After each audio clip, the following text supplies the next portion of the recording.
Why does he still go on about that? He always did. He was always, I suppose, jealous of my verse speaking being admired, because he thought he spoke it just as well as I did, and in a way he did. But At 95, Sir John Gielgud had nothing left to prove and nothing left to hide. Decades of elegance, restraint, and immaculate Shakespearean poise had shaped him into a legend, yet beneath that refined exterior lived a man who'd swallowed bitterness, betrayal, and quiet fury for far too long. As the cameras dimmed and his voice grew softer, he finally allowed himself to confess the truth he'd kept locked away for nearly a century. For the first time, Gielgud spoke not as the knighted icon adored by generations, but as a wounded artist who had endured sabotage, humiliation, and cruelty from people the world believed were his allies. He revealed that behind the velvet curtains of British theater and Hollywood glamour existed darker rooms where egos clashed, friendships shattered, and reputations were destroyed in whispers. He remembered the ones who mocked him in his youth, who tried to end his career in his prime, who envied his brilliance, who lied to the press, who stole roles meant for him, and who turned their backs when he needed loyalty most. With trembling honesty, he named 6 individuals who, in his words, taught me more about the ugliness of ambition than the beauty of art. What he revealed stunned everyone and changed the way the world remembered him forever. Sir John Gielgud lay propped up against the pillows, the soft rustle of the curtains behind him the only reminder that daylight still clung weakly to the world outside. At 95, he no longer resembled the elegant colossus who once dominated stages from London to New York. Yet even in frailty, he carried an unmistakable dignity. The sharp cheekbones were softer now. The hands that once fluttered across Shakespearean verses trembled slightly, but his eyes, those intelligent, restless eyes, still held the weight of a century of brilliance and bruises. The young documentarian, Mara Lewis, sat across from him, her recorder blinking with expectation. She had been granted one precious afternoon to capture the final reflections of a man whose name was etched into the very spine of theater history. What she didn't expect was the heaviness in the room, a tension simmering beneath his gentle smile, as though he had invited her there not for celebration, but confession. "Let it run," he murmured, motioning weakly toward the recorder. Mara obeyed, leaning forward slightly, sensing something far more intimate than a typical retrospective unfolding before her. Gielgud exhaled slowly, gathering his thoughts with the precision of a man who had spent his life choosing words like jewels. "People assume age brings serenity," he said, his voice delicate but unwavering. "But age only brings clarity. You begin to see which memories still ache." He paused, his gaze drifting toward a shadowed corner of the room, as if replaying scenes from a long-forgotten stage. "For so many years I believed silence was noble. That restraint was the mark of a gentleman." His lips tightened. "But silence can rot a person from the inside, and I have carried certain wounds far too long." Mara wondered whether she should interject, but his tone urged stillness. He continued, "I want to speak not of triumphs. I've given enough interviews about those. I want to speak of them. The 6 people who inflicted more pain on me than any critic ever could." The words struck the air heavily. Mara blinked, stunned by the candor of a man long known for grace and restraint.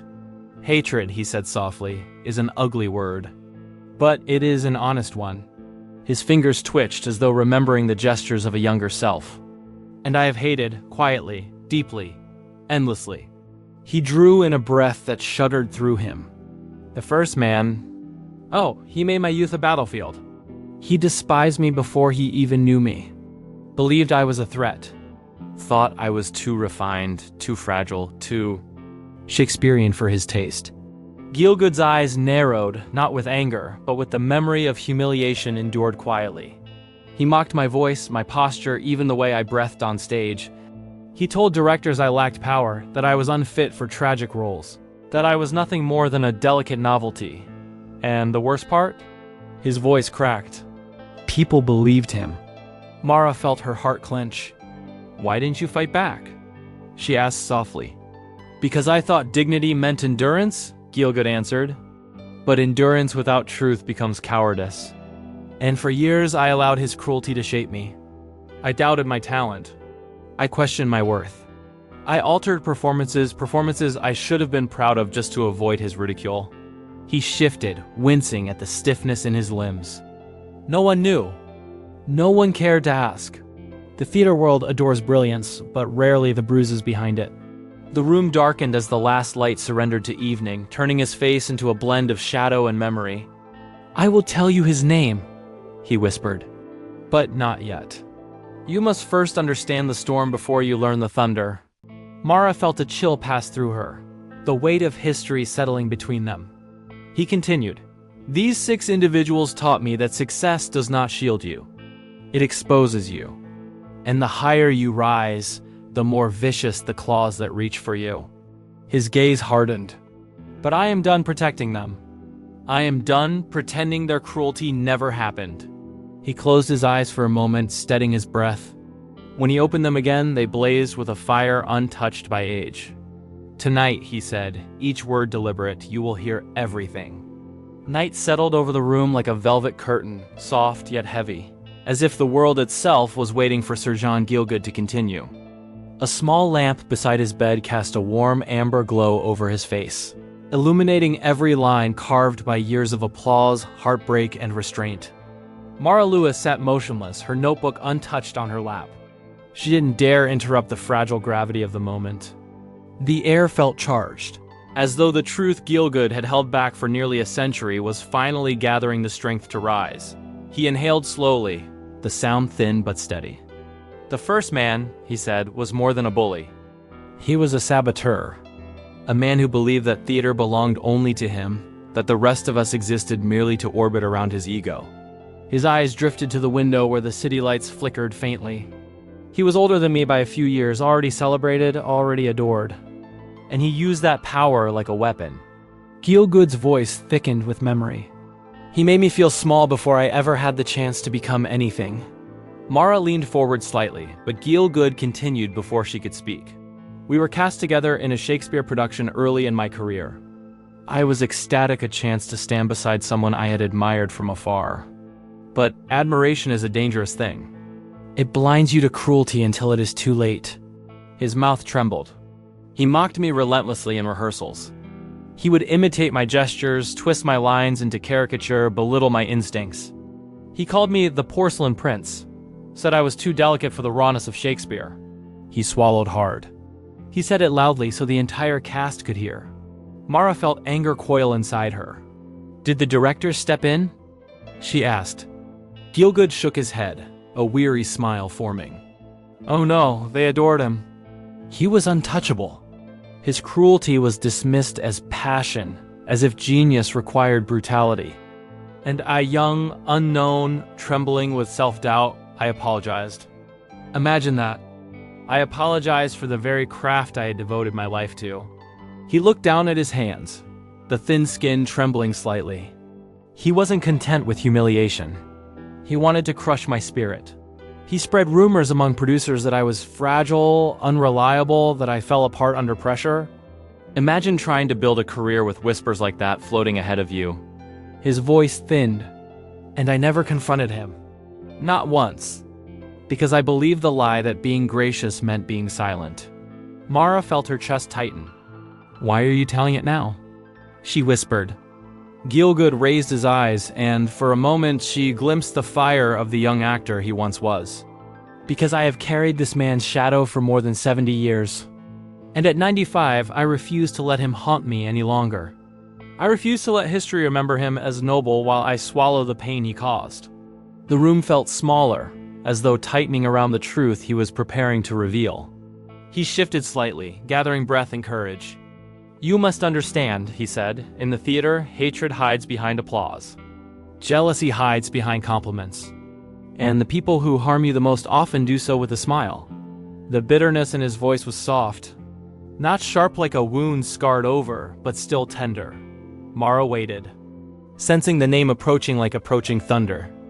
"This man," Gielgud continued, "taught me the cruelty of ambition, the danger of ego, and the loneliness that brilliance often attracts. He shaped my insecurities, my fears, my doubts. He closed his eyes. I built my entire career fighting a ghost he created." The silence stretched, deep and trembling, Finally, he opened his eyes and whispered, "His name will come. But first, I must tell you what he cost me." He exhaled slowly. "Before we name the enemy, we must understand the battlefield." The recorder's red light blinked steadily, capturing every shiver of truth. "Tomorrow," Gielgud murmured, settling back into his pillows. We continue. The following morning arrived with a pale, wintry softness. The kind of muted light that made everything feel suspended between memory and reality. Mara returned to Sir John Gielgud's room with a quiet sense of urgency. She had barely slept, replaying his words again and again, feeling as though she had stepped into a hidden corridor of theatrical history, one that had remained sealed for decades. When she entered, she found him already awake, sitting slightly upright, his hands resting atop a neatly folded blanket, as though preparing for a performance only he could see. "You're early," he said with a faint smile, his voice carrying a gentle rasp that hinted at the long night he must have endured. Mara settled into the chair beside him, her recorder ready but her attention focused solely on him. "You said we needed to understand what he cost you," she reminded softly. He nodded and the smile faded. "Yes," he whispered, "because hatred rarely grows from a single act. It grows from accumulation cut after cut, humiliation after humiliation, until it becomes an ache that never loosens its grip." He inhaled, slow and deliberate. "That man cost me my innocence, my confidence, my peace. But worst of all, he cost me an opportunity that could have defined my early career." Mara leaned forward, sensing the significance of his words. Gielgud's eyes drifted to the far corner of the ceiling, as though he were watching the past unfurl like a projection only he could see. "We were preparing for a major production, one that was expected to transfer from London to Broadway. I had been cast in a role that meant everything to me, a role that could have opened doors beyond anything I had ever imagined." His jaw tightened. He despised that. The idea that a newcomer, a soft-voiced boy with too much elegance, as he called me, might receive praise he believed belonged only to him. Gielgud's voice trembled but did not break. He made it his mission to destroy that opportunity. During rehearsals, he would interrupt my scenes, claiming I was stepping on his cues. He would deliberately shift his blocking so I appeared awkward or out of place. He complained to the director that I was emotionally unstable, a claim based on nothing more than his own malice. A deep breath followed by a soft exhale. And the director believed him. Or rather, he feared him. No one dared challenge his authority. Mara felt her heart sink. "So what happened?" she asked. Gielgud closed his eyes. "On the eve of our preview, the director approached me privately. He spoke with pity, that awful, suffocating pity reserved for someone who is already lost. He told me the producers were concerned I wasn't ready, that perhaps I needed more time to mature, that they were recasting my role for the good of the production." His voice turned hollow. "I left the theater that night and walked through the fog for hours. I felt emptied, erased." Mara swallowed, unable to hide the sorrow in her expression. Gielgud continued. "For months afterward, I questioned whether I truly belonged on the stage. I considered leaving the theater altogether. Imagine that my entire life was almost altered by one man's jealousy." He shifted slightly, his breath catching. "And yet, I said nothing. I protected his reputation. I convinced myself that naming him would make me seem bitter, ungraceful, unprofessional." His eyes opened, piercing and sharp beneath the fragile exterior. "Do you know what I learned, my dear?" he asked. "That protecting someone who destroys you is not grace, it is self-betrayal." Mara nodded slowly, feeling every word lodge itself heavily within her. He looked toward the window, watching a thin line of sunlight make its way across the floor. That first betrayal shaped everything that followed. I spent decades building walls around myself, walls of precision, of perfection, of emotional restraint, because one man taught me that vulnerability could be weaponized. Gielgud sighed, his shoulders sinking. "But I am done carrying the burden alone." He turned back to Mara, his expression resolute. "In the next chapter, you will know his name." The room fell into stillness, the weight of the revelation hovering between them like a secret finally ready to be released. The air in the room felt heavier than before, thick with the tension of a truth that had been suppressed for nearly a lifetime. Mara could sense the shift the moment she stepped inside. Sir John Gielgud appeared different, not weaker, not smaller, but unburdened, as if preparing himself to finally sever the last thread holding those old wounds in place. He sat upright with surprising determination, his frail hands folded neatly, his gaze fixed on her with a clarity that defied his age. "Today," he said softly, "we name him." Mara swallowed, her fingers tightening around the recorder. She had spent the night imagining countless possibilities, replaying every detail he had shared about the man who sabotaged him, who humiliated him, who nearly extinguished his early career. But now, sitting inches away from the truth, her heart pounded with a mixture of anticipation and gravity. Whoever this man was, his name was stitched into the fabric of British theater, and Gielgud was about to alter how history remembered him. Gielgud inhaled slowly, gathering strength. "Before I speak his name," he began, "I want you to understand something.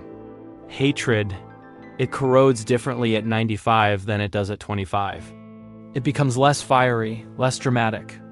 Instead, it turns into something cold. Something quiet. Something that follows you like a shadow long after the applause has faded." He looked toward the far wall, his eyes softening with memory. "I carried that shadow for too long. And today, it steps out of me." The silence that followed felt immense. Then, in a voice both fragile and resolute, he said, "The first person I hated was Laurence Olivier." Marat's breath caught. For a moment, the name seemed to thicken the air itself. Laurence Olivier, the titan, the legend, the untouchable pillar of 20th century theater. To hear his name spoken with such pain, such lingering bitterness, felt almost surreal. But Gielgud wasn't finished. "Olivier was brilliant," he admitted. "But brilliance does not excuse cruelty. He saw me as a threat from the moment we shared a stage. I was young, refined, careful with my craft. He was bold, commanding, ravenous for dominance." Gielgud's lips tightened. He needed to be the sun in every room, and he treated anyone who might glow on their own as a nuisance. Mara leaned forward, her pulse racing. Gielgud continued. "He mocked my voice relentlessly, claimed it was too poetic for Shakespeare, as if poetry wasn't the backbone of Shakespeare to begin with. He told directors that my acting lacked fire, that I was all softness and no substance. And when I began receiving praise, when critics noticed my precision, my emotional truth, he grew vicious." His eyes darkened. "He undermined me quietly, strategically. He fed whispers to people who valued his opinion more than truth. And because he was Olivier, because he was adored, his words carried weight I could not compete with." Gielgud exhaled, his voice trembling despite his effort to control it. "That role, my first great opportunity, was taken from me because he would not allow anyone to rise beside him." He shook his head slowly. "And yet, the world never saw that side of him. They saw a genius, a hero, a titan of the stage. I saw the man behind the curtain, sharp, jealous, insecure in ways that brilliance often conceals." Mara felt an ache swell behind her ribs. "Why didn't you reveal this earlier?" she asked gently. "Because I feared the backlash," Gielgud whispered. "Because the world worshipped him. Because I didn't want to be seen as bitter or petty. And because some wounds felt too private to expose." He paused. "But he shaped the earliest years of my career with cruelty. He taught me to fear my own talent. He taught me that admiration can curdle into jealousy." His eyes lifted, shimmering faintly. "But now, I have nothing to lose. And history deserves the truth, not the myth." Mara nodded slowly, feeling the magnitude of what she had just heard. Olivia's name hung in the room like a storm cloud finally split open. "And that," Gielgud said softly, "was only the first." He drew a breath that fluttered through him like a final curtain call. "There are 5 more.